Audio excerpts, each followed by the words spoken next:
こんにちは。ハピケンことハッピー研究所の翔です。今回は、シウマさんの琉球風水開運術という本を解説したいと思います。テレビ番組でもご存知の方が多い琉球風水師であるシウマさんが書かれた本になります。シウマさんは沖縄では知る人ぞ知るという琉球風水師をお母様に持ち、その影響から琉球風水、生命判断、九星気学を学びます。そしてそれらをもとに数医学を編み出し、これまでに延べ10万人以上の方々を鑑定しているんです。このシウマさんの原点ともいえる琉球風水をわかりやすく親しみやすく紹介してくれている本書ですが、今回は特に琉球風水の基本について解説していきたいと思います。今後シウマさんのお話を聞く際に、この琉球風水の基本を押さえておくと、より深く味わえると思いますので、ぜひご覧ください。琉球風水とは、そもそも風水とは、古代中国発祥の自然と共生して幸せになる環境学であり、現在の沖縄、かつての琉球王国にも中国から伝来しました。風水が生まれた中国は大陸ですが、琉球王国は周囲を海に囲まれた島。中国の風水をそのまま使うのではなく、琉球の風土に沿った海辺の風水が考え出されました。これが琉球風水です。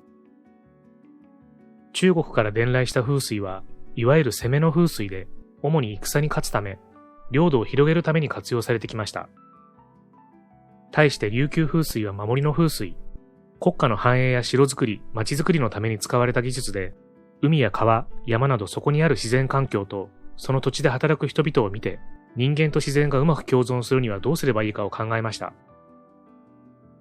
例えば、沖縄には琉球風水にのっとって作られたグスクの遺跡が点在していますが、いずれもパッと見では城だとわからない作りになっています。これは敵からすると分かりにくく攻めにくい城ということ、つまり守りに長けているということです。このことからもわかるように、琉球風水は守りを得意としているのです。琉球風水において最も大切なのは、その場所にいる人が心地いいと感じられること。一般の風水的にはお勧めされていることでも、自分自身が心地よくないと思うのであれば、やらなくて OK です。例えば通常風水では、西側に黄色のものを置くと金運がアップするというものがあります。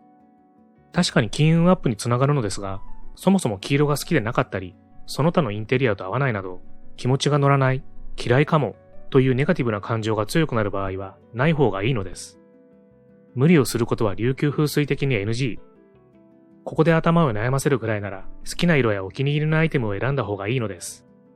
自分自身の居心地の良さを最優先に考えるのが琉球風水の理論の基本です。また、琉球風水では人が行動することを重視しています。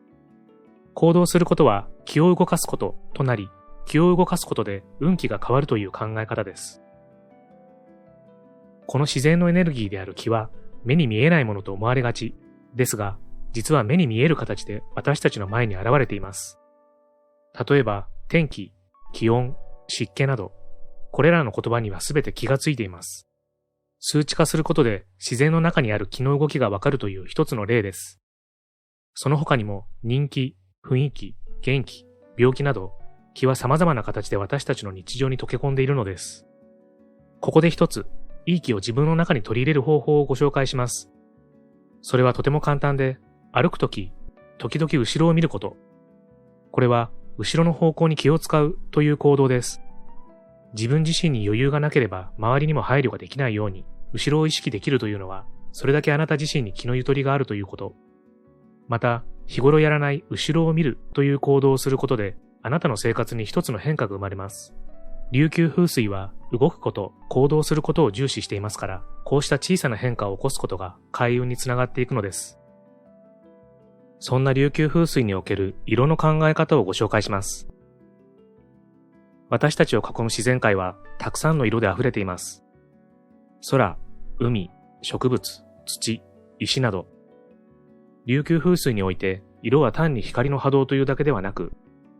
それぞれに固有の目に見えないエネルギーを持っている気の一つとして捉えます。生活の中で色を多く取り入れることができるポイントといえば、やはりインテリアでしょう。インテリアの色は採光や風通し、空気、音などとともに環境全体の気を生み出します。その気がその環境で暮らす人に影響を与え、本人の気持ちや運気も動いていくのです。例えば、部屋の面積を占める部分に使う色をベースカラーと言います。このベースカラーには自然界に存在する色、ナチュラルカラーを使うのがおすすめです。また、例えば高層階に住んでいる場合、地面から離れるため、土のエネルギーが不足がちになります。ですから、リビングのカーペットやラグの色を土を想起させるブラウンやベージュにするといいのです。次に、琉球風水と数字の結びつきをご紹介します。人は常に数字によって動かされています。生まれた瞬間から生年月日、出生時刻、身長、体重などの数字のエネルギーを持ちますし、その他、お金や暗証番号、部屋番号や車のナンバーなど、私たちの身の回りには数字がたくさんあります。目に見えず、それぞれ意味とエネルギーを持っているという点で、数字を気の一つと考えて、数字のエネルギーを使いこなす術が、シウマさんの提唱している数意学なのです。生年月日や名前の画数などは変えられません。ですが、携帯番号や暗証番号、車のナンバーなど、変更可能な数字をいい数字に変えることはできます。これにより、自分の弱点を補い、強みをさらに強化するなど、いい運気に導くことは十分に可能なのです。以上、シウマさんの琉球風水開運術をご紹介しましたが、皆様いかがでしたでしょうか？まずは、琉球風水の基本を解説させていただきましたが、本書には、方位、色、数字のエネルギーを利用した具体的な開運方法が多く紹介されていますので、改めて解説していきたいと思います。また、本書に興味が出てきた方は、ぜひ手に取って読んでみてください。最後までご視聴ありがとうございました。これからも皆様の幸せづくりに役立つ情報をまとめていきたいと思いますので、チャンネル登録や高評価をしていただけるととっても嬉しいです。また次回の動画でお会いしましょう。皆様に幸せが届きますように。